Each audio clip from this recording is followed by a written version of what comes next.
क्या है, एक देश के आर्थिक विकास निर्भर करता है। तो एक देश का आर्थिक जो है विकास किस पर निर्भर करता है, तो आप देख पा रहे होंगे पूंजी संसाधन, बाजार का आकार और प्राकृतिक खनिज, इनमें से सभी। तो राइट आंसर की बात करेंगे तो क्या हो जाएगा, यानी 3 नंबर का डी नंबर यानी राइट आंसर इनमें से सभी हो जाएगा।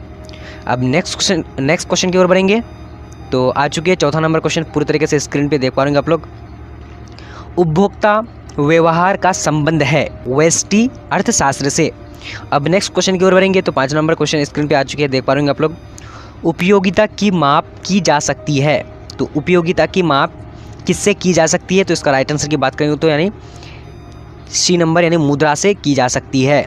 अब नेक्स्ट क्वेश्चन की ओर बढ़ेंगे। तो छठा नंबर क्वेश्चन स्क्रीन पे आ चुके हैं, पूरी तरीके से देख पा रहे आप लोग। क्या है, सीमांत उपयोगिता की गणना हम करते हैं। तो किससे करते हैं, तो इसका राइट आंसर की बात करेंगे तो ए नंबर यानी राइट आंसर ए नंबर हो जाएगा। अब नेक्स्ट क्वेश्चन की ओर बढ़ेंगे। 7वां नंबर क्वेश्चन पूरी तरीके से स्क्रीन पे आ चुके हैं। निम्न में से कौन सत्य है, यानी उपयुक्त सभी सत्य है। अब 8 नंबर क्वेश्चन स्क्रीन पे आ चुके हैं, देख पा रहे होंगे आप लोग पूरी तरीके से। मांग और मूल्य में संबंध होता है। तो मांग और मूल्य में संबंध क्या होता है, तो इसका राइट आंसर की बात करें तो क्या हो जाएगा, ए नंबर विपरीत राइट आंसर हो जाएगा। अब नेक्स्ट क्वेश्चन की ओर बढ़ेंगे। तो आ चुके हैं 9 नंबर क्वेश्चन स्क्रीन पे। सामान्यतः एक वस्तु का मांग वक्र होता है। सामान्यतः एक वस्तु का मांग वक्र होता है। तो इसका राइट आंसर की बात करेंगे तो क्या हो जाएगा, यानी 9 नंबर का 3 नंबर यानी सी नंबर, बाएं से दाएं नीचे गिरता हुआ, राइट आंसर सी नंबर। अब नेक्स्ट क्वेश्चन की ओर बढ़ेंगे। तो आ चुके हैं पूरी तरह से 10 नंबर क्वेश्चन।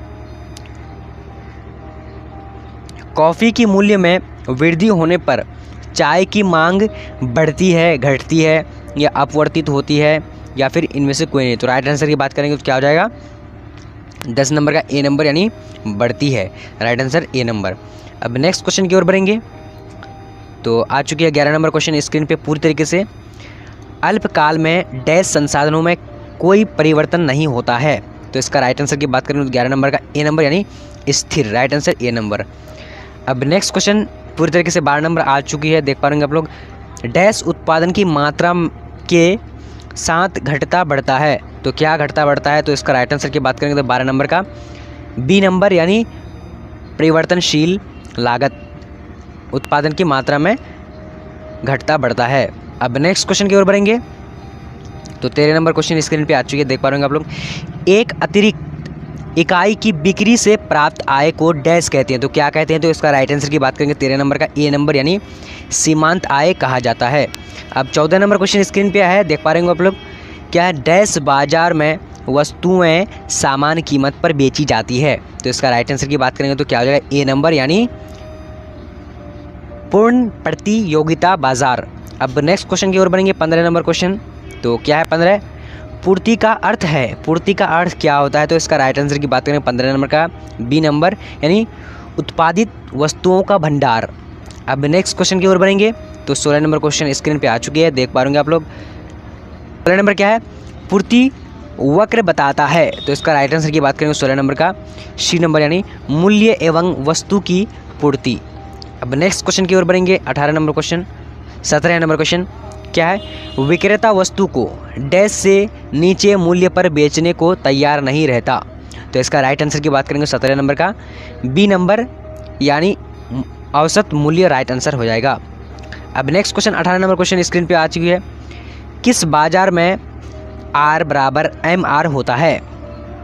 तो राइट आंसर की बात करेंगे 18 नंबर का डी नंबर यानी पूर्ण प्रतियोगिता में। अब 19 नंबर क्वेश्चन स्क्रीन पे आ चुकी है, पूरी तरीके से देख पा रहे हैं आप लोग। किस बाजार में एम आर शून्य या ऋणात्मक होती है। तो इसका राइट आंसर की बात करेंगे तो क्या आ जाएगा, 19 नंबर का सी नंबर यानी क एवं ख दोनों गएंगे। तो आ चुके हैं पूरी तरीके से देख पा रहे हैं आप लोग। फॉर्म के संतुलन के लिए आवश्यक है। तो इसका राइट आंसर की बात करेंगे तो क्या आ जाएगा, यानी ए नंबर एम आर बराबर एम सी। अब नेक्स्ट क्वेश्चन की ओर बढ़ेंगे। तो आ चुके हैं पूरी तरीके से देख पा रहे हैं आप लोग। एडम स्मिथ के अनुसार अर्थशास्त्र क्या है।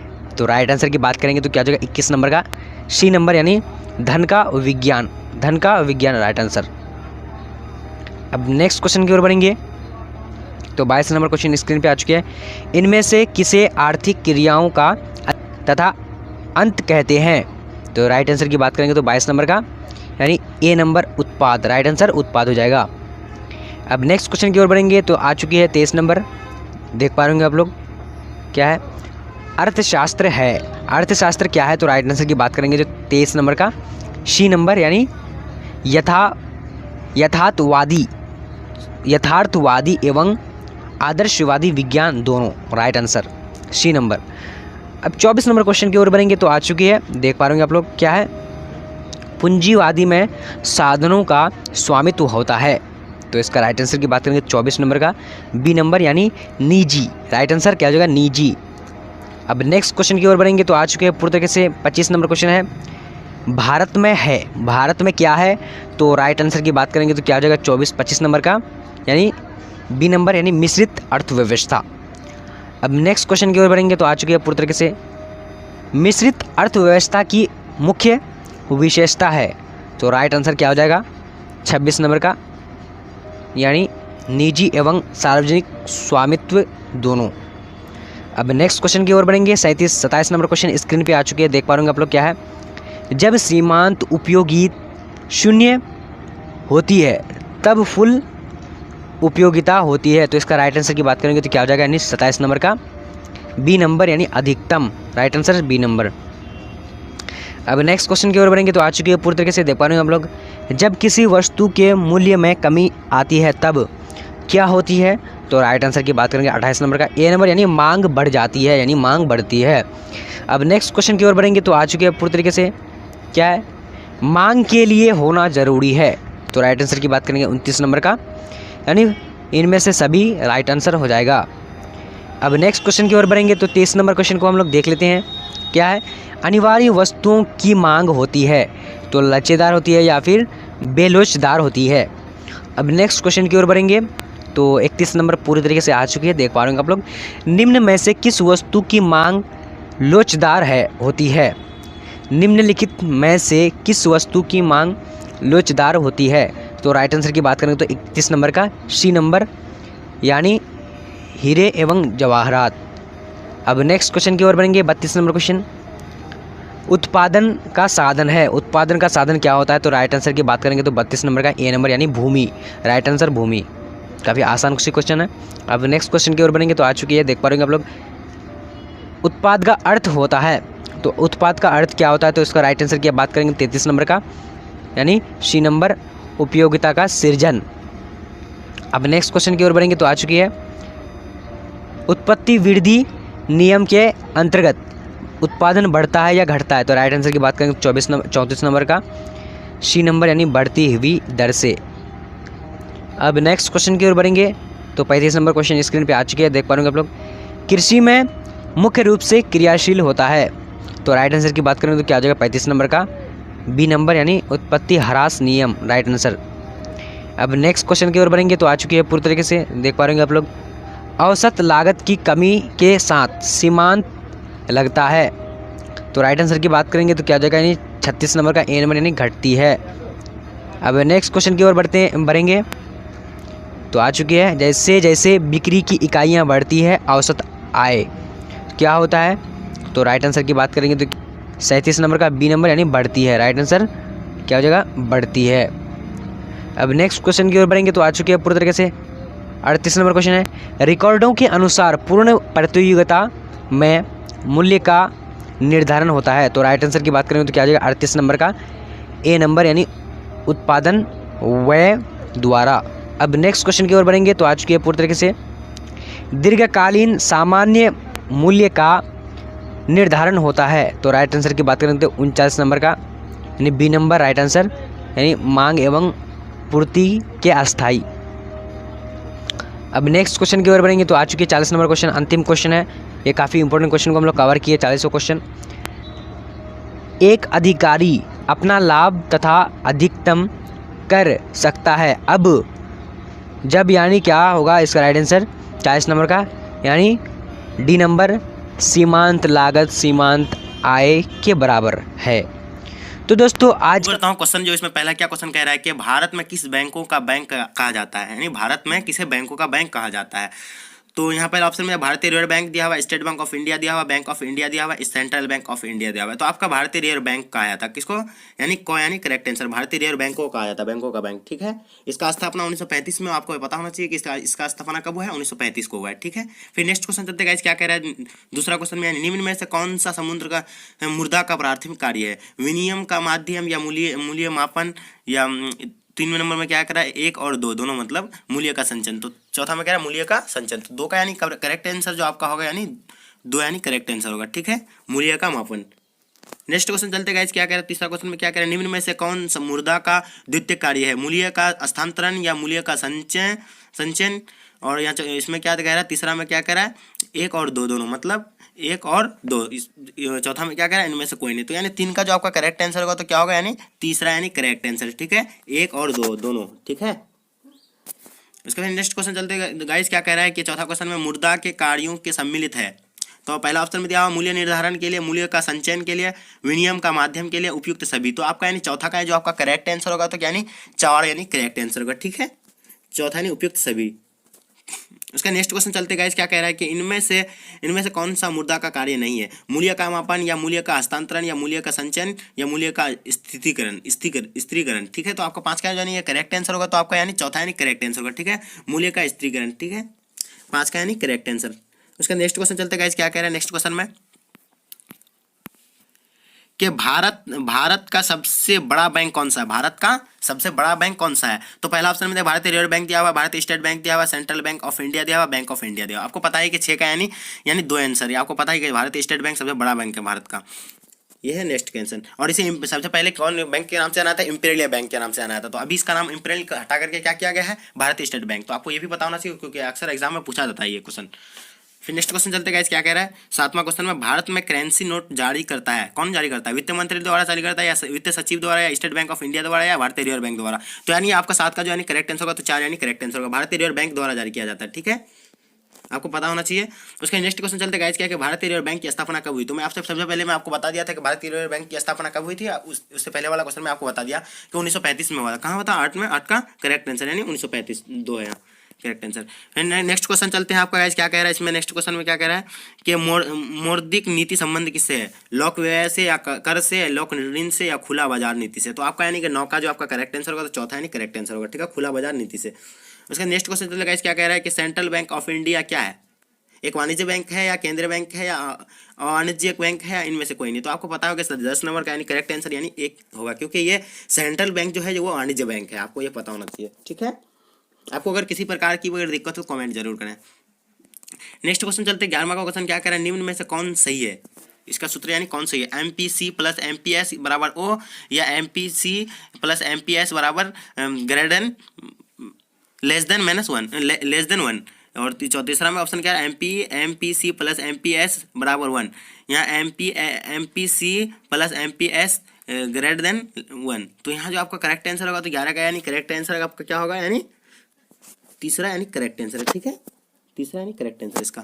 फिर नेक्स्ट क्वेश्चन चलते गाइस, क्या कह रहा है इसमें चौथा क्वेश्चन में, तीसरा क्वेश्चन में इसमें क्या कह रहा है, चौथा क्वेश्चन में 12वां क्वेश्चन में क्या कह रहा है कि AP प्लस APS बराबर कौन सा यानी फॉर्मूला होगा। तो यहाँ आपको पता होगा 12 का जो करेक्ट आंसर होगा, तो आपका क्या होगा, 2 यानी करेक्ट आंसर होगा। ठीक है, 2 यानी करेक्ट, 1 यानी करेक्ट आंसर होगा। ठीक है, नेक्स्ट क्वेश्चन चलते गाइस, क्या है कह रहा है फिर 13वां क्वेश्चन, क्या कह रहा है कि MPC की मान होता है कम, क्या होता है MPC का मान। आपको पता होगा कि MPC का मान जो होता है वो आपका यानी तीसरा यानी करेक्ट आंसर है, 0 से अधिक 1 से कम। ठीक है, तो यानी करेक्ट आंसर आपका तीसरा हो गया। फिर नेक्स्ट क्वेश्चन चलते 14वां क्वेश्चन, क्या कह रहा है कि NNPMP क्या बराबर क्या होगा। तो आपको 14 का यानी कि आपको पता होना चाहिए करेक्ट आंसर आपका 14 का 1 यानी करेक्ट आंसर होगा। ठीक है, GNPMP माइनस हाथ से है। ठीक है, इसका करेक्ट आंसर होगा। फिर नेक्स्ट क्वेश्चन चलते हैं गाइस, क्या कह रहा है 15वां, निम्न में से कौन सा एक सही है, निम्न में से कौन एक सही है, के बराबर 1/MPC, के बराबर 1/MPS, और के बराबर 1 माइनस MPS, के बराबर I प्लस MPS। तो यहाँ आपका नहीं करेक्ट आंसर जो होगा 15 का यानी करेक्ट आंसर क्या होगा, 15 का 2 यानी करेक्ट आंसर होगा। ठीक है, नेक्स्ट क्वेश्चन चलते गाइस, क्या कह रहा है कि इसमें से निम्न में से कौन एक सही क्रिया है। ठीक है, यहाँ जो आपको देखना है तो यहाँ आपको फॉर्मूला चुनना है जो यानी करेक्ट आंसर हो, इसका जो करेक्ट है वही आपको चुनना है। तो यानी 16 का जो आपका करेक्ट है यानी करेक्ट आंसर चौथा, यानी सब यानी सही है, एक भी सही है, दो भी सही है, तीसरा भी सही है, यानी उपयुक्त सभी, चौथा यानी करेक्ट आंसर इसका। ठीक है, नेक्स्ट क्वेश्चन चलते गाइस, क्या है अर्थशास्त्र का पिता किसे कहता है। एकदम इजीली क्वेश्चन पूछा, आपको पता है कि अर्थशास्त्र का पिता किसे कहता है। आप अर्थशास्त्र पर आपको ये चीज़ पता होना चाहिए, तो आप इसका कमेंट में जरूर आंसर देंगे, हम नहीं बताएंगे, आप जरूर देंगे इसका आंसर, क्योंकि आपको पता होना चाहिए, क्योंकि इकोनॉमिक्स रखे हैं तो इकोनॉमिक्स के बारे में कुछ ना कुछ जानकारी होना चाहिए। तो इसका जो पिता जो किसे कहा जाता है, आप कमेंट में जरूर दें, प्लीज़ कमेंट जरूर करेंगे। ठीक है, 8 का जो क्वेश्चन है क्या है, 18 का क्वेश्चन क्या कह रहा है कि निम्न में से कौन सा उत्पादन का घटक है। तो यहाँ जो पहला ऑप्शन है भूमि दिया हुआ, पूंजी दिया हुआ, श्रम दिया हुआ, उपयुक्त सभी दिया हुआ। तो 18 का जो आपका करेक्ट आंसर होगा तो क्या होगा, यानी चौथा करेक्ट आंसर हो जाएगा। ठीक है, उपयुक्त सभी। वैसे नेक्स्ट क्वेश्चन चलते गाइस, प्रत्यक्ष कर क्या है। 19 का यानी प्रत्यक्ष कर क्या है, आयकर है या उपहार कर है या एक और दोनों, मतलब एक और दो, इनमें से कोई नहीं। तो यहाँ जो आपका 19 का जो आपका करेक्ट आंसर होगा तो 19 का यानी तीसरा यानी करेक्ट आंसर होगा। ठीक है, एक और दो। ठीक है, चलो नेक्स्ट क्वेश्चन चलते गाइस, क्या है 20 नंबर का, क्या कह रहे हैं निम्न में से कौन सा अप्रत्यक्ष कर है। पहला आयकर है, उपहार कर है, बिक्री कर है, इनमें से कोई नहीं। तो इसका 20 का यानी कि आपको करेक्ट आंसर पता होना चाहिए, 20 का यानी तीसरा यानी करेक्ट आंसर। ठीक है, बिक्री कर है। वैसे नेक्स्ट क्वेश्चन चलते गाइस, क्या कह रहा है कि किसका क्वेश्चन है, भारत में वित्तीय वर्ष होता है क्या। इससे पहले वाला वीडियो में जो आपको बता दिया था कि वो जो है भारतीय वित्तीय वर्ष कब होता है, 1 अप्रैल से 1 मार्च या 1 जनवरी से 31 दिसंबर, 1 अक्टूबर से 30 सितंबर, इनमें से कोई नहीं। तो आपको अगर आप उस वीडियो को देखें तो आपको इसका आंसर पता होगा, बट मैं उसका डिस्क्रिप्शन में मैं उसका ये लिंक दे रहा हूँ, आप वहाँ जाकर देख सकते हैं। तो 21 का जो आपका करेक्ट आंसर होगा तो क्या होगा, 21 का यानी एक करेक्ट आंसर है, 1 अप्रैल से 31 मार्च। ठीक है, उसका नेक्स्ट क्वेश्चन चलते गाइस, क्या कह रहा है कि राष्ट्रीय आय विषय देश से संबंधित है, माइक्रो अर्थशास्त्र से या माइक्रो अर्थशास्त्र से या 1 और 2 से, या चौथा नंबर ना क से ना ख से। तो आपका यानी 22 का जो आपका करेक्ट आंसर होगा तो यानी 2 यानी करेक्ट आंसर, और माइक्रो अर्थशास्त्र से। ठीक है, यानी ये करेक्ट आंसर। फिर नेक्स्ट क्वेश्चन चलते गाइस, क्या कह रहा है the general theory of implement interest एवं मनी देश द्वारा लिखा गया है। तो आपको इससे वाला पहले वाला वीडियो में ये भी क्वेश्चन मैं वहाँ दिया था, इससे पहले वाला वीडियो में, तो मैं आपको डिस्क्रिप्शन में इसका लिंक दे रहा हूँ और उससे मैं जाकर देख सकते हैं आप। ठीक है, तो 23 का जो आपका करेक्ट आंसर होगा तो क्या होगा, इसका 23 का यानी तीसरा यानी करेक्ट आंसर किन्स के द्वारा। ठीक है, ये आपका करेक्ट आंसर होगा। फिर नेक्स्ट क्वेश्चन चलते गाइस, क्या कह रहा है कि पर्वत एवं नदियाँ क्या है, राष्ट्रीय पूंजी है, राष्ट्रीय धन है, या वास्तविक पूंजी है, या अंतर्राष्ट्रीय पूंजी। तो आपको पता होना चाहिए 24 का जो आपका करेक्ट आंसर होगा तो यानी 2 करेक्ट आंसर होगा, राष्ट्रीय धन है। क्या है, राष्ट्रीय धन है। फिर नेक्स्ट क्वेश्चन चलते गाइस, क्या कह रहा है इसमें, एक अर्थशास्त्र जिसका आर्थिक संबंध दूसरे देशों से होता है वो माना जाता, वो जाना जाता है किससे, बंद अर्थव्यवस्था से या खुली अर्थव्यवस्था से, स्वयं अर्थव्यवस्था से, या इनमें से कोई नहीं। तो आपको 25 का यानी करेक्ट आंसर आपको पता है कि दूसरा यानी खुली अर्थव्यवस्था के नाम से जाना जाता है, यानी 2 करेक्ट आंसर होगा इसका। फिर नेक्स्ट क्वेश्चन चलते हैं क्या, अचल संपत्ति के उपभोग को हम कहते हैं क्या, पूंजी निर्माण कहते हैं, हाथ से कहते हैं, विनियोग कहते हैं, या ऊपर के सभी। तो 26 का जो आपका करेक्ट आंसर होगा तो यानी 2 यानी करेक्ट आंसर हो जाएगा। ठीक है, हाथ से। इसका नेक्स्ट क्वेश्चन चलते गाइस, क्या है कि मूल्यवर्धन माना जाता है क्रय मूल्य प्लस लाभ, विक्रय मूल्य माइनस हानि, क्रय मूल्य प्लस मध्यवर्ती वस्तु है, या बिक्री, चौथा में क्या है विक्रय मूल्य माइनस मध्यवर्ती वस्तु लगा। तो आपको यहाँ पता नहीं चाहिए मूल्यधन, मूल्यवर्धन में जाना जाता है। तो यहाँ आपका 27 का जो आपका करेक्ट आंसर होगा तो या चौथा यानी करेक्ट आंसर हो जाएगा। ठीक है, विक्रय मूल्य मध्यवर्ती वस्तु लगा। ठीक है, चौथा यानी करेक्ट आंसर हो जाएगा।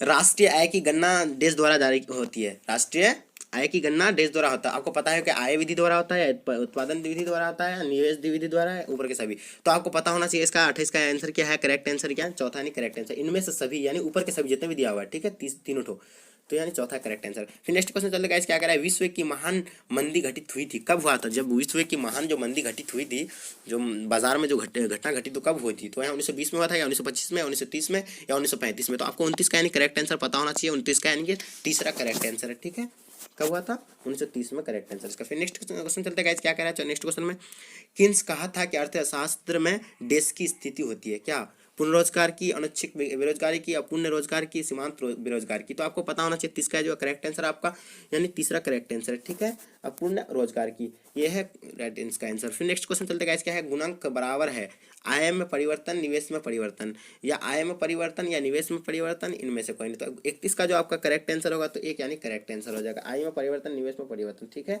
फिर नेक्स्ट क्वेश्चन चलते गाइस, क्या कह रहा है कि राजकोषीय नीति को हम देश भी कहते हैं, मौद्रिक नीति कहते हैं, बजट नीति कहते हैं, आर्थिक नीति कहते हैं, या ये कुछ नहीं। तो आपको 32 का जो आपका करेक्ट आंसर है पता होना चाहिए, 2 यानी करेक्ट आंसर है। ठीक है,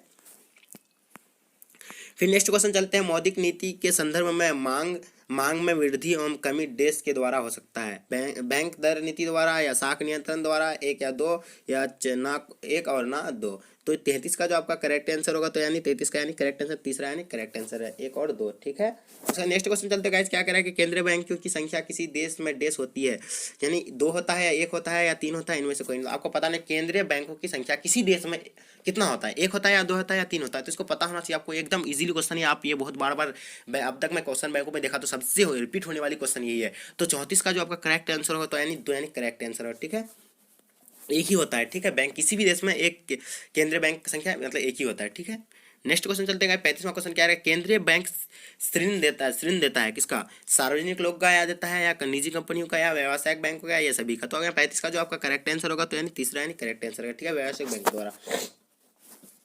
फिर नेक्स्ट क्वेश्चन चलते हैं, 36वां क्वेश्चन क्या कह रहा है इसमें, साख नियंत्रण देश द्वारा होता है, किसके द्वारा होता है, सरकार के द्वारा, केंद्रीय बैंक के द्वारा, व्यावसायिक बैंक के द्वारा, इनमें से कोई नहीं। तो आपको पता होना चाहिए 36 का आंसर करेक्ट आंसर, आपका जो करेक्ट आंसर है 36 का, तो यानी दो यानी करेक्ट आंसर है। ठीक है, इसका करेक्ट आंसर यही है, दो यानी करेक्ट आंसर। इसका नेक्स्ट क्वेश्चन चलते गाइस, क्या कह रहा है कि इनमें से कौन सरकार की कर आय की स्रोत है, उत्पाद कर, या संपत्ति कर, या मनोरंजन कर, ये सभी। तो आपको 37 का जो है करेक्ट आंसर होगा, तो आपका क्या है 37 का करेक्ट आंसर, ये चौथा है करेक्ट आंसर, ये सभी। ठीक है, फिर नेक्स्ट क्वेश्चन चलते गाइस, क्या कह रहा है कि भुगतान एवं संतुलन घाटा ठीक किया जा सकता है, देश के द्वारा किया जा सकता है, आयात या संतुलन घाटा के द्वारा, या निर्यात प्रोत्साहन द्वारा, या उत्पाद वृद्धि द्वारा, ये सभी द्वारा। तो 38 का जो आपका करेक्ट आंसर होगा, तो क्या होगा 38 का यानी चौथा करेक्ट आंसर। ठीक है, ये सभी। फिर नेक्स्ट क्वेश्चन चलते गाइस, क्या कह रहा है 39वां, आबिद हुसैन कमेटी की स्थापना देश में हुई थी। तो पहला 1999 दिया, 1974 दिया, 1964 दिया, 1984 दिया। तो इसका 39 का जो आपका करेक्ट आंसर होगा, तो क्या होगा यानी चौथा यानी करेक्ट आंसर हो जाएगा।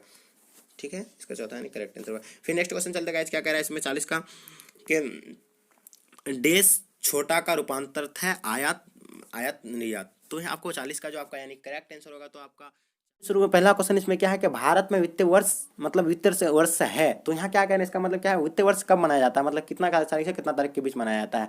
तो इसमें क्या है कि 1 अप्रैल से 31 मार्च दिया हुआ है, 1 जनवरी से 31 दिसंबर दिया हुआ है, 1 अक्टूबर से 30 सितंबर दिया हुआ है, इनमें से कोई नहीं। तो इसका जो करेक्ट आंसर होगा, यानी कि 1 का जो करेक्ट आंसर होगा, तो आपका फर्स्ट यानी 1 होगा, ए मतलब 1 का 1 आंसर है, मतलब 1 अप्रैल से 31 मार्च तक। ठीक है, उसका फिर नेक्स्ट क्वेश्चन चलते हैं दोस्त, क्या है कि राष्ट्रीय आय विषय देश से संबंधित है। यहाँ पहले माइक्रो अर्थशास्त्र से, मैक्रो अर्थशास्त्र से, दोनों से मतलब दोनों में से एक, और दो से, या ना क से ना ख से। तो इसका जो करेक्ट आंसर होगा, दो का जो करेक्ट आंसर होगा आपका 2 हो, यानी 2 होगा करेक्ट आंसर, मैक्रो अर्थशास्त्र से। तो ये जो राष्ट्रीय आय का जो था ना, यही शब्द पहले बोला था, कौन बोला था, माइक्रो अर्थशास्त्र। तो ये इससे संबंध है। ठीक है, तो इसका फिर the general theory of employment interest एवं मनी देश द्वारा लिखा गया। तो यहाँ इसका कहने का मतलब क्या है कि किसके द्वारा लिखा गया था, कौन, the general theory of employment interest एवं मनी देश द्वारा लिखा गया। तो इसका किसके द्वारा लिखा गया, पहला ऑप्शन दिया है कि मार्शल द्वारा, रेगनर द्वारा, या किंग्स द्वारा, या रिकॉर्डर द्वारा। तो यहाँ इसका जो करेक्ट आंसर होगा, तो आपका क्या होगा, 3 का यानी करेक्ट आंसर 3 ही होगा, मतलब यहाँ तीसरा इसका करेक्ट आंसर तीसरा होगा। उसका फिर नेक्स्ट चलते क्वेश्चन क्या है कि पर्वत एवं नदियां देश है, मतलब पर्वत एवं नदियां देश है, तो राष्ट्रीय पूंजी है, या राष्ट्रीय धन है, या वास्तविक पूंजी है, या अंतर्राष्ट्रीय पूंजी है। तो ये जो 4 का जो इसका करेक्ट आंसर होगा, तो आपका क्या होगा, 2 यानी करेक्ट आंसर होगा। ये राष्ट्रीय धन है, क्या है, ये राष्ट्र का धन है। उसका भी नेक्स्ट क्वेश्चन चलते हैं दोस्त, क्या है कि एक अर्थव्यवस्था जिसका आर्थिक संबंध दूसरे देशों से होता है, वह जाना जाता है किससे, मतलब वह किससे जाना जाता है, बंद अर्थव्यवस्था से, खुली अर्थव्यवस्था से, स्वयं अर्थव्यवस्था से, इनमें से कोई नहीं। तो यानी 5 का जो आपका करेक्ट आंसर होगा, तो क्या होगा, 2, यानी कि खुली अर्थव्यवस्था से जाना जाता है। ठीक है, इसका करेक्ट आंसर 2 है। आपको अगर किसी प्रकार भी हमें समझ में नहीं आया, तो आप कमेंट में जरूर करें कि हमको सर समझ में नहीं आ रहे हैं, आप अच्छे तरह से हमें समझाएं, तो मैं आपको समझा दूंगा। आप किसी भी प्रकार का अगर दिक्कत हो आपको समझने में, तो आप कमेंट में जरूर बताएंगे। उसका नेक्स्ट क्वेश्चन चलते हैं, क्या है दोस्त कि अचल संपत्ति के उपभोग को हम कहते हैं डैश कहते हैं, मतलब क्या कहते हैं, पूंजी निर्माण कहते हैं, या हाथ से कहते हैं, या विनियोग कहते हैं, या ऊपर के सभी। तो यहाँ जो आपका 6 का यानी का करेक्ट आंसर होगा, तो क्या होगा, 6 का यानी 2 करेक्ट आंसर होगा, क्या होगा, हाथ से, मतलब इसका करेक्ट आंसर 2 होगा। उसका भी नेक्स्ट क्वेश्चन चलते हैं कि मूल्यवर्धन जाना जाता है, क्या मूल्यवर्धन, इसका फॉर्मूला है मूल्यवर्धन बराबर क्या होता है, खाली जगह को आपको भरना है, क्रय मूल्य प्लस लाभ दूसरा में क्या है, विक्रय मूल्य माइनस हानि, क्रय मूल्य प्लस मध्यवर्ती वस्तु है, विक्रय मूल्य माइनस मध्यवर्ती वस्तु की लागत। तो आपको इसका जो 7 का यानी कि करेक्ट आंसर होगा, तो आपका क्या होगा, 7 का यानी 2 करेक्ट आंसर होगा। तो क्या होगा, 2 नहीं सॉरी 4 इसका करेक्ट आंसर होगा। किसका, 7 का यानी 4 करेक्ट आंसर है। विक्रय मूल्य माइनस मध्यवर्ती वस्तु की लागत, तो यहाँ आपका ऐसे नहीं चौथा करेक्ट आंसर है। उसका फिर नेक्स्ट क्वेश्चन चलते हैं दोस्त, क्या है कि राष्ट्रीय आय की गणना देश द्वारा होती है। आय विधि द्वारा होती है, उत्पाद विधि द्वारा होता है, निवेश विधि द्वारा होता है, या ऊपर के सभी। तो इसका जो 8 का जो आपका कैसे मतलब राष्ट्रीय आय की गणना कैसे होता है, आय विधि द्वारा होता है, उत्पाद विधि द्वारा होता है, निवेश विधि द्वारा होता है, या ऊपर के सभी, इन तीनों में यानी कि सभी। तो इसका यानी कि करेक्ट आंसर जो आपका 8 का जो यानी करेक्ट आंसर होगा, तो आपका क्या होगा, चौथा यानी कि इसका करेक्ट आंसर होगा, ऊपर के सभी। इसका करेक्ट आंसर क्या होगा, चौथा। इसका नेक्स्ट क्वेश्चन चलते हैं तो क्या है कि विश्व की महान मंदी घटित हुई थी, क्या कब हुआ था, विश्व की महान मंदी घटित हुई थी, मतलब कब घटी थी, तो 1920 में, या 1925 में, या 1930 में, या 1935 में। इसका जो करेक्ट आंसर होगा आपका 9 का जो करेक्ट आंसर होगा, यानी तीसरा करेक्ट आंसर, यानी 1930 में, 1930। उसके बाद नेक्स्ट क्वेश्चन चलते हैं दोस्त, किन्स ने कहा था कि अर्थव्यवस्था में देश की स्थिति होती है, पूर्ण रोजगार की स्थिति है, अनिच्छक बेरोजगारी मतलब यहाँ होता है, उसके बाद अपूर्ण रोजगार होता है, या सीमांत बेरोजगारी होता है। ठीक है, तो इसका 10 का यानी करेक्ट आंसर होगा आपका क्या होगा, 10 का करेक्ट आंसर 3 यानी करेक्ट आंसर है, अपूर्ण रोजगार होगा, यानी कि 3 करेक्ट आंसर इसका है। ठीक है, इसका नेक्स्ट क्वेश्चन चलते हैं दोस्त, के गुणक बराबर है डेस, मतलब डेस खाली जगह को भरना है, आय में परिवर्तन, निवेश में परिवर्तन, या आय में परिवर्तन या निवेश में परिवर्तन, इनमें से कोई नहीं। तो इसका जो कहने का मतलब है कि चाहे गुणांक बराबर होता है, किसके बराबर होता है, तो यहाँ इसका 11वां का जो करेक्ट आंसर है आपका, तो 1 यानी आय में परिवर्तन, निवेश में परिवर्तन, इसका यही होगा, यानी 1 होगा करेक्ट आंसर 11 का। उसका भी नेक्स्ट क्वेश्चन चलते हैं दोस्त, क्या है कि 12वां क्वेश्चन क्या है आपका कि राजकोषीय नीति को हम डेज भी कहते हैं, क्या कहते हैं उसको, और दूसरा नाम से भी जाना जाता है, तो क्या मौद्रिक नीति कहते हैं, दूसरा में क्या बजट नीति कहते हैं, तीसरा में क्या दिया हुआ है, आर्थिक नीति कहते हैं, चौथा में ये मतलब इसमें से कोई नहीं, तो ये कुछ नहीं। तो ये जो होगा 12वां का जो होगा, तो क्या आपका करेक्ट आंसर क्या होगा, यानी 2 करेक्ट आंसर होगा, तो ये बजट नीति होता है। ठीक है, बजट नीति होता है। उसको फिर नेक्स्ट क्वेश्चन चलते हैं दोस्त, क्या है कि मौद्रिक नीति के संदर्भ में मांग में वृद्धि एवं कमी देश के द्वारा हो सकता है, किसके द्वारा होता है, मौद्रिक नीति के संदर्भ में मांग में वृद्धि एवं कमी देश के द्वारा हो सकता है। तो इसका 13 का जो आपका करेक्ट आंसर होगा, तो डायरेक्ट क्या होगा, 3 यानी करेक्ट आंसर होगा। तो ये हो जाए 1 और 2, कौन कौन, बैंकर दर नीति एवं साख नियंत्रण नीति। तो इसका जो 3 का 3 करेक्ट आंसर, 13 का 3 करेक्ट आंसर है। उसका नेक्स्ट क्वेश्चन चलते हैं दोस्त, क्या है कि केंद्रीय बैंक की संख्या किसी देश में देश होती है, यानी 2 होता है, 1 होता है, 3 होता है, इनमें से कोई नहीं होता है। तो इसका 4 का जो आपका आंसर करेक्ट आंसर होगा, 14 का यानी 2 करेक्ट आंसर होगा, तो क्या होगा, 1 होता है। ठीक है, 1 ही होता है। ठीक, तो केंद्रीय बैंक की संख्या किसी देश में 1 ही होता है, 1 होता है। ये जो आपका हम पहले ही टिक मार दे फिर मार देते हैं, यानी 1 होगा। फिर इसका नेक्स्ट क्वेश्चन चलते हैं तो क्या है, केंद्रीय बैंक ऋण देता है सार्वजनिक लोगों को, निजी कंपनियों को, व्यवसायिक बैंक को, ये सभी। तो यह कहने का मतलब क्या है, केंद्रीय बैंक जो होता है वो किसको ऋण प्रदान करता है, तो वहाँ जो होता है सार्वजनिक लोग, समझते हैं, जो सरकारी होता है तो सार्वजनिक लोग को देता है, या निजी कंपनी को देता है, या व्यवसायिक बैंक को देता है, ये सभी। तो इसका जो केंद्र का जो इसका करेक्ट आंसर का आपका क्या होगा, 3 यानी करेक्ट आंसर। तो व्यवसायिक बैंक को सबसे ज़्यादा मतलब वो क्या देता है, ऋण देता है। ठीक है, इसका करेक्ट आंसर 3 यानी करेक्ट आंसर होगा। फिर नेक्स्ट क्वेश्चन चलते हैं दोस्त, कि साख नियंत्रण देश द्वारा होता है, सरकार के द्वारा होता है, केंद्रीय बैंक के द्वारा, व्यवसायिक बैंक के द्वारा, इनमें से कोई नहीं। तो 16 का यानी कि जो करेक्ट आंसर होगा आपका क्या होगा, कि 2 यानी 16 का करेक्ट आंसर है, क्या होगा, केंद्रीय बैंक द्वारा। ठीक है, उसका नेक्स्ट क्वेश्चन चलते हैं दोस्त, क्या है कि इनमें से कौन सरकार की कर आय की स्रोत है, तो उत्पाद कर, संपत्ति कर, या मनोरंजन कर, ये सभी। तो इसका जो है आपका मनोरंजन कर, तो इसका जो करेक्ट आंसर होगा आपका 17 का यानी करेक्ट आंसर होगा, तो आपका क्या होगा, 17 का आपका 14 यानी 4 करेक्ट आंसर होगा, सॉरी ये सभी। तो उत्पाद कर, संपत्ति कर, मनोरंजन कर, तो ये सभी है, चौथा इसका करेक्ट आंसर है। ठीक है, उसका नेक्स्ट क्वेश्चन चलते हैं दोस्त, क्या है कि भुगतान संतुलन घाटा ठीक किया जा सकता है देश के द्वारा, किसके द्वारा किया जा सकता है ठीक, आय संतुलन घाटा के द्वारा, या निर्यात प्रोत्साहन द्वारा, या उत्पादन वृद्धि द्वारा, ये सभी।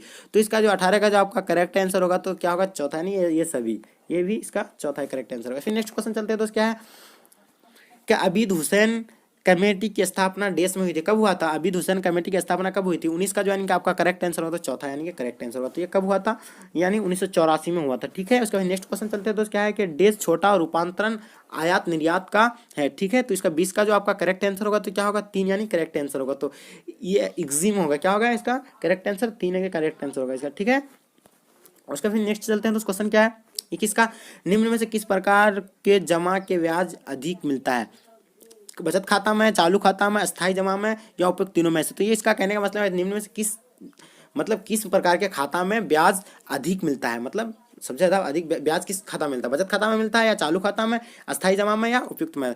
ये हो गया चालू, क्या हो गया करेंट हो गया आपका, ये बचत हो जाता है सेव खाता। तो आपका सबसे अधिक किस में मिलेंगे? तो आपको 21 का यानी कि करेक्ट आंसर होगा तो 3 मिलेगा। किसमें का? अस्थायी जमा खाता में, जिसमें जमा करेंगे आप रुपया सिर्फ। तो इसका करेक्ट आंसर तीसरा यानी करेक्ट आंसर होगा। फिर इसका नेक्स्ट क्वेश्चन चलते हैं। भारत में पत्र मुद्रा जारी करने का अधिकार किससे प्राप्त है? यानी सेंट्रल बैंक ऑफ इंडिया से या स्टेट बैंक ऑफ इंडिया से या रिजर्व बैंक ऑफ इंडिया से, इनमें से कोई नहीं। तो इसका जो करेक्ट आंसर होगा 22 का आपका करेक्ट आंसर क्या होगा? 3 यानी करेक्ट आंसर होगा। तो ये रिजर्व बैंक ऑफ इंडिया से लिया जाता है। 23 यानी कि 3 का करेक्ट आंसर, 22 का 3 करेक्ट आंसर है। उसका नेक्स्ट क्वेश्चन चलते हैं। 23वां क्वेश्चन क्या है? भारत में केंद्रीय बैंक का नाम है सेंट्रल बैंक ऑफ इंडिया या स्टेट बैंक ऑफ इंडिया या रिजर्व बैंक ऑफ इंडिया या पंजाब नेशनल बैंक। तो इसका 23 का जो आपका करेक्ट आंसर होगा तो 3 यानी करेक्ट आंसर होगा। रिजर्व बैंक ऑफ इंडिया ये इसका नाम है, ठीक है। इसका करेक्ट आंसर 3 हो गया। फिर नेक्स्ट क्वेश्चन चलते हैं। तो क्या है?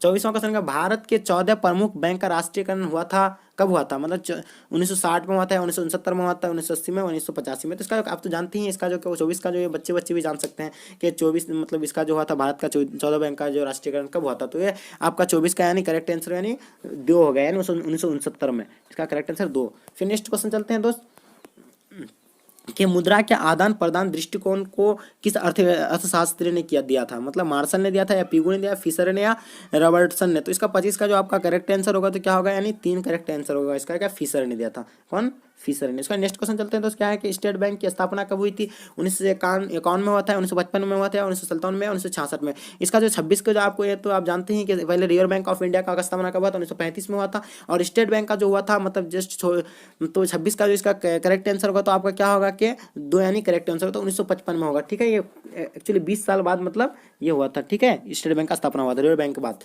ठीक है। इसका 1955 में होगा, ठीक है। स्टेट बैंक की स्थापना कब हुई थी, ठीक है। उसका फिर नेक्स्ट क्वेश्चन चलते हैं। इंपीरियल बैंक ऑफ इंडिया को परिवर्तित किया गया किस मतलब बैंक में? इंपीरियल बैंक पहले वो जाना जाता था किसके नाम से जाना था? इंपीरियल बैंक ऑफ इंडिया के। तो अभी जो करंट में जाना जाता है तो कौन सा बैंक के नाम से जाना जाता? तो ये कहने का मतलब इस क्वेश्चन के कहने का मतलब ये है, ठीक है। पहला क्या है? रिजर्व बैंक ऑफ इंडिया, केंद्रीय बैंक यानी कि state bank, Punjab national bank. तो आपको पता ही होगा कि 27 का जो है क्या है करेक्ट आंसर, यानी 27 का आपका हो गया तीसरा यानी करेक्ट आंसर। तो स्टेट बैंक, पहले स्टेट बैंक को इंपीरियल बैंक के नाम से जाना जाता था, अब क्या हो गया? State bank. अभी सबसे मशहूर जानते ना कि इंडिया में सबसे मतलब इंडिया का बड़ा बैंक सबसे स्टेट बैंक हो गया है अभी। उसमें भी नेक्स्ट क्वेश्चन चलते हैं दोस्त। क्या है कि कीन्स का सिद्धांत संबंधित है किससे? प्रभाव मांग से या उपभोक्त प्रवृत्ति से, बचत प्रवृत्ति से, उपयुक्त सभी से। तो इसका जो यानी करेक्ट 28 का जो करेक्ट आंसर होगा आपका क्या होगा कि 28 का करेक्ट आंसर 4 यानी करेक्ट आंसर उपयुक्त सभी, ठीक है। इसका नेक्स्ट चलते क्वेश्चन क्या है कि केन्स का रोजगार सिद्धांत निम्नलिखित में से किस पर निर्भर करता है? तो यहाँ पहला दिया प्रभावी मांग से, पूर्ति मांग से, उत्पादन से, इनमें से कोई नहीं। तो 29 का यानी करेक्ट आंसर होगा आपका क्या होगा कि 1 यानी करेक्ट आंसर होगा प्रभावी मांग से, ठीक है। उसका भी नेक्स्ट क्वेश्चन चलते हैं। तो क्या है 30 नंबर का क्वेश्चन क्या? अगर MPC बराबर 0.5 है तब गुणांक के होगा, क्या होगा? 1/2 होगा या 1 होगा या 2 होगा या 0 होगा। तो इसका करेक्ट आंसर यानी किसका होगा? 30 का जो करेक्ट आंसर होगा आपका 30 का एक करेक्ट आंसर क्या है? 3 यानी करेक्ट आंसर है। तो यहाँ 2 आपका इसका करेक्ट आंसर निकलेंगे, ठीक है। उसका भी नेक्स्ट क्वेश्चन चलते हैं। तो क्या है कि कौन सा कारक केन्सियन गुणांक को प्रभावित करता है? तो पहला ऑप्शन में अगर सीमांत बचत प्रवृत्ति से, सीमांत उपभोग प्रवृत्ति से, एक या दोनों, मतलब इन दोनों में या इनमें से कोई नहीं। तो इसका जो 31 का जो आपका करेक्ट आंसर होगा तो आपका क्या हो गया? 31 का यानी कि करेक्ट आंसर तीसरा यानी करेक्ट आंसर है क्या? 1 और दोनों, मतलब 1 और 2, ठीक है। सर नेक्स्ट क्वेश्चन चलते हैं। केन्स की निवेशक गुणांक प्राप्त किया था कौन के? मतलब किसके द्वारा? वो किसके द्वारा किया गया था? आय गुणांक के द्वारा या उपभोग गुणांक या रोजगार गुणांक या इनमें से कोई नहीं। तो इसका 32 का जो आपका करेक्ट आंसर होगा तो 3 यानी करेक्ट आंसर होगा रोजगार गुणांक, ठीक है। इसका 3 एकदम करेक्ट आंसर है। फिर नेक्स्ट क्वेश्चन चलते हैं। तो क्या है कौन सी मंदी भुगतान शेष में सम्मिलित है? मांग तेजी से बढ़ता है या पूर्ति तेजी से बढ़ती है या मांग और पूर्ति बराबर होती है, इनमें से कोई नहीं। तो इसका 33 का जो आपका करेक्ट आंसर होगा तो 2 यानी करेक्ट आंसर, पूर्ति तेजी से बढ़ती है, ठीक है। उसका फिर नेक्स्ट क्वेश्चन चलता है दोस्त। वीडियो लॉन्ग हो रहा है इसलिए शॉर्टकट में हम बता रहा हूँ आपको कि भुगतान संतुलन में कौन सी मंदी शामिल होती है? तो यह दृश्य मंदी, अदृश्य मंदी, पूंजी अंतरण, उपयुक्त सभी। तो इसका 34 का जो आपका करेक्ट आंसर होगा तो 4 करेक्ट आंसर उपयुक्त सभी, ठीक है। कभी नेक्स्ट क्वेश्चन चलते हैं दोस्त। क्या है पूंजी खाता का एक मद कौन है? सरकारी अंतरण, निजी अंतरण या प्रत्यक्ष विदेशी निवेशन या उपयुक्त सभी। तो इसका 35 का जो आपका करेक्ट आंसर हो गया तो क्या हो 4 यानी करेक्ट आंसर हो गया उपयुक्त सभी। वीडियो लॉन्ग हो रहा है इसलिए हम जल्दी फास्ट बता रहा हूँ आपको हम, ठीक है। तो 36 का जो इसका 36 का क्वेश्चन क्या है कि चालू खाता का एक मद कौन है? तो इसका जो 36 का जो आपका करेक्ट आंसर होगा तो क्या होगा यानी 4 उपयुक्त सभी, उपयुक्त सभी, उपयुक्त सभी करेक्ट आंसर। फिर नेक्स्ट क्वेश्चन चलते हैं तो क्या है इसमें कि भुगतान शेष के का घटक है, चालू खाता है, पूंजी खाता है या एक और दोनों, इनमें से कोई नहीं। तो इसका 37 का जो आपका करेक्ट आंसर होगा क्या होगा कि 3 यानी करेक्ट आंसर होगा। तो 37 का एक और दो दोनों है, मतलब एक और दो दोनों है इसका, ठीक है। इसका नेक्स्ट क्वेश्चन चलते हैं क्या है व्यापार शेष का अर्थ क्या होता है? तो व्यापार शेष का अर्थ होता है आपका अर्थ इसका क्या होगा करेक्ट आंसर आपका क्या होगा 2 यानी करेक्ट आंसर। वस्तुओं का आयात और निर्यात, तो इसका 2 हो गया करेक्ट आंसर, ठीक है। अच्छा नेक्स्ट क्वेश्चन चलते हैं क्या इनमें से कौन एक भुगतान शेष का दृश्य मद है? 39 क्वेश्चन क्या कह रहा है कौन एक भुगतान शेष का दृश्य मद है? तो यह मशीन है, वस्त्र है, सीमेंट है, उपयुक्त सभी। तो इस 39 का जो आपका करेक्ट आंसर हो जाएगा 39 का क्या हो जाएगा 4 करेक्ट आंसर उपयुक्त सभी, ठीक है। उसका फिर नेक्स्ट क्वेश्चन चलते हैं दोस्त क्या है 40वां क्वेश्चन क्या है इसमें कि कौन एक भुगतान शेष का अदृश्य मद है? बैंकिंग, जहाज रानी, संचार, उपयुक्त सभी। तो इसका जो करेक्ट आंसर होगा आपका 40 का चौथा यानी करेक्ट उपयुक्त सभी। तो दोस्त मैं वीडियो को यहीं तक समाप्त कर रहा हूँ क्योंकि वीडियो बहुत लॉन्ग हो गया। अगर मेरे वीडियो खनिज इनमें से सभी, तो राइट आंसर की बात करेंगे तो क्या हो जाएगा यानी 3 नंबर का डी नंबर यानी राइट आंसर इनमें से सभी हो जाएगा। अब नेक्स्ट क्वेश्चन की ओर बढ़ेंगे तो आ चुके हैं चौथा नंबर क्वेश्चन, पूरी तरीके से स्क्रीन पे देख पा रहे आप लोग। उपभोक्ता व्यवहार का संबंध है व्यष्टि अर्थशास्त्र से। अब नेक्स्ट क्वेश्चन की ओर बढ़ेंगे तो 5 नंबर क्वेश्चन स्क्रीन पे आ चुके हैं, देख पा रहे आप लोग। उपयोगिता की माप की जा सकती है, तो उपयोगिता की माप किससे की जा सकती है? तो इसका राइट आंसर की बात करेंगे तो यानी सी नंबर यानी मुद्रा से की जा सकती है। अब नेक्स्ट क्वेश्चन की ओर बढ़ेंगे तो 6ठा नंबर क्वेश्चन स्क्रीन पे आ चुके हैं, पूरी तरीके से देख पा रहे आप लोग। क्या है सीमांत उपयोगिता की गणना हम करते हैं, तो किससे करते हैं? तो इसका राइट आंसर की बात करेंगे तो ए नंबर यानी राइट आंसर ए नंबर हो जाएगा। अब नेक्स्ट क्वेश्चन की ओर बढ़ेंगे 7वां नंबर क्वेश्चन पूरी तरीके से स्क्रीन पे आ चुके हैं। निम्न में से कौन सत्य है? यानी उपयुक्त सभी सत्य है। अब 8 नंबर क्वेश्चन स्क्रीन पे आ चुके हैं, देख पा रहे हैं आप लोग पूरी तरीके से। मांग और मूल्य में संबंध होता है, तो मांग और मूल्य में संबंध क्या होता है? तो इसका राइट आंसर की बात करें तो क्या हो जाएगा ए नंबर विपरीत राइट आंसर हो जाएगा। अब नेक्स्ट क्वेश्चन की ओर बढ़ेंगे तो आ चुके हैं 9 नंबर क्वेश्चन स्क्रीन पे। सामान्यतः एक वस्तु का मांग वक्र होता है, सामान्यतः एक वस्तु का मांग वक्र होता है। तो इसका राइट आंसर की बात करेंगे तो क्या हो जाएगा यानी 9 नंबर का 3 नंबर यानी सी नंबर बाएं से दाएं नीचे गिरता हुआ, राइट आंसर सी नंबर। अब नेक्स्ट क्वेश्चन की ओर बढ़ेंगे तो आ चुके हैं पूरी तरह से 10 नंबर क्वेश्चन। कॉफ़ी की मूल्य में वृद्धि होने पर चाय की मांग बढ़ती है, घटती है या अपवर्तित होती है या फिर इनमें से कोई नहीं। तो राइट आंसर की बात करेंगे तो क्या हो जाएगा 10 नंबर का ए नंबर यानी बढ़ती है, राइट आंसर ए नंबर। अब नेक्स्ट क्वेश्चन की ओर बढ़ेंगे तो आ चुकी है 11 नंबर क्वेश्चन स्क्रीन पे पूरी तरीके से। अल्पकाल में डैश संसाधनों में कोई परिवर्तन नहीं होता है, तो इसका राइट आंसर की बात करें तो 11 नंबर का ए नंबर यानी स्थिर, राइट आंसर ए नंबर। अब नेक्स्ट क्वेश्चन पूरी तरीके से 12 नंबर आ चुकी है, देख पा रहे हैं आप लोग। डैश उत्पादन की मात्रा के साथ घटता बढ़ता है, तो क्या घटता बढ़ता है? तो इसका राइट आंसर की बात करेंगे तो 12 नंबर का बी नंबर यानी परिवर्तनशील लागत उत्पादन की मात्रा में घटता बढ़ता है। अब नेक्स्ट क्वेश्चन की ओर बढ़ेंगे तो 13 नंबर क्वेश्चन स्क्रीन पे आ चुकी है, देख पा रहे हैं आप लोग।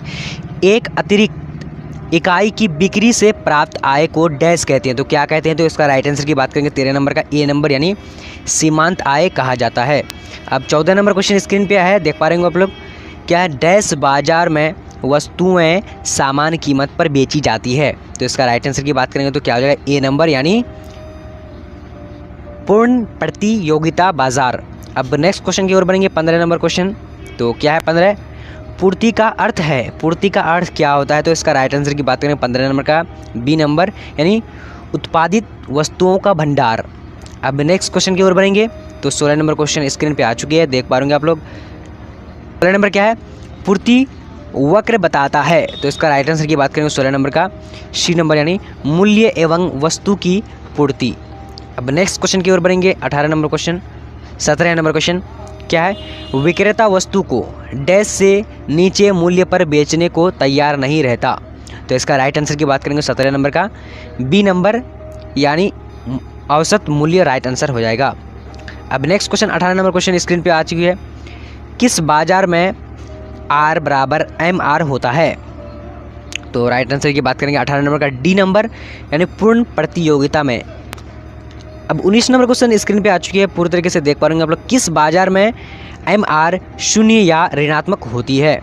तो इसका राइट आंसर की बात करेंगे तो क्या आ जाएगा 19 नंबर का सी नंबर यानी क एवं ख दोनों। गएंगे तो आ चुके हैं, पूरी तरीके से देख पा रहे हैं आप लोग। फॉर्म के संतुलन के लिए आवश्यक है। तो इसका राइट आंसर की बात करेंगे तो क्या आ जाएगा यानी ए नंबर MR बराबर MC। अब नेक्स्ट क्वेश्चन की ओर बढ़ेंगे तो आ चुके हैं, पूरी तरीके से देख पा रहे हैं आप लोग। एडम स्मिथ के अनुसार अर्थशास्त्र क्या है? तो राइट आंसर की बात करेंगे तो क्या आ जाएगा 21 नंबर का सी नंबर यानी धन का विज्ञान। धन का विज्ञान राइट आंसर। अब नेक्स्ट क्वेश्चन की ओर बढ़ेंगे तो 22 नंबर क्वेश्चन स्क्रीन पे आ चुके हैं। इनमें से किसे आर्थिक क्रियाओं का तथा अंत कहते हैं?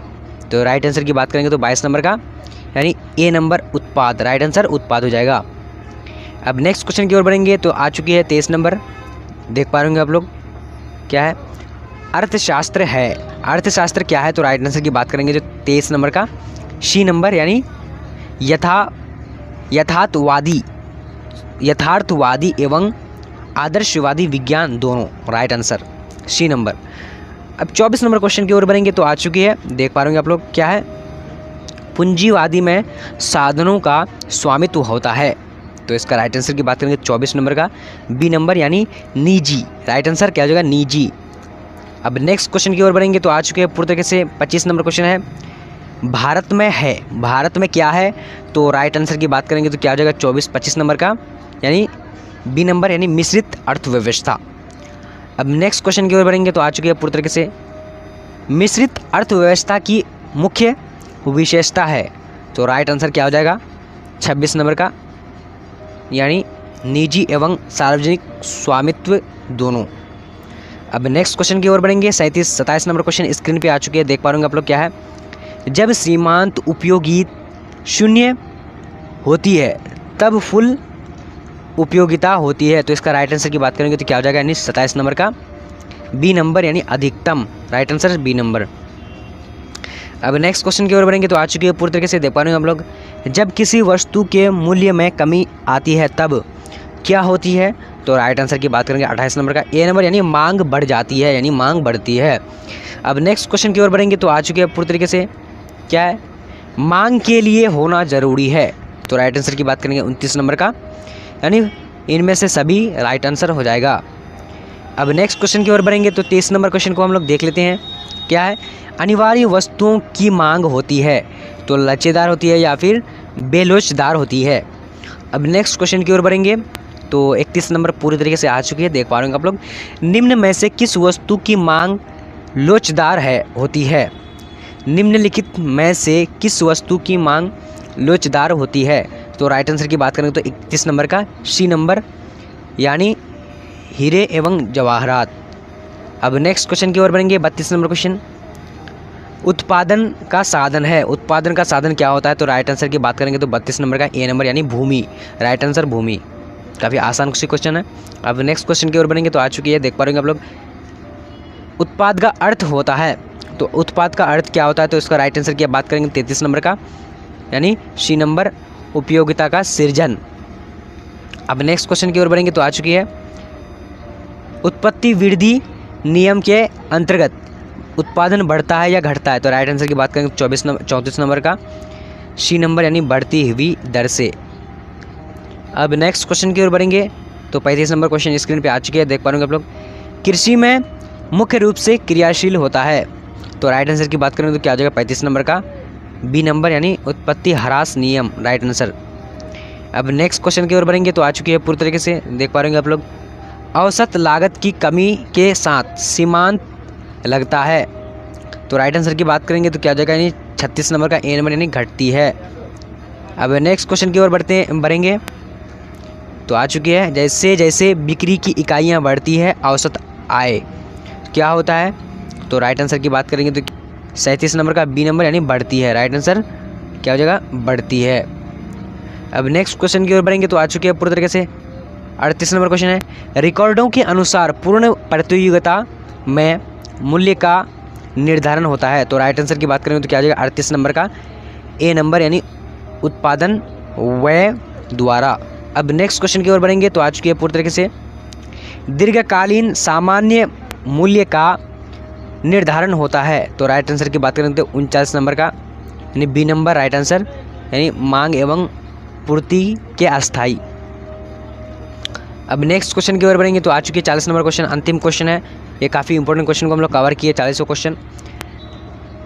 एक अधिकारी अपना लाभ तथा अधिकतम कर सकता है अब जब, यानी क्या होगा इसका राइट आंसर 40 नंबर का यानी डी नंबर, सीमांत लागत सीमांत आय के बराबर है। तो दोस्तों आज का वीडियो आप लोग कैसा लगा कमेंट जरूर करें और ज़्यादा से ज़्यादा वीडियो पाने के लिए हमारे चैनल को सब्सक्राइब करें।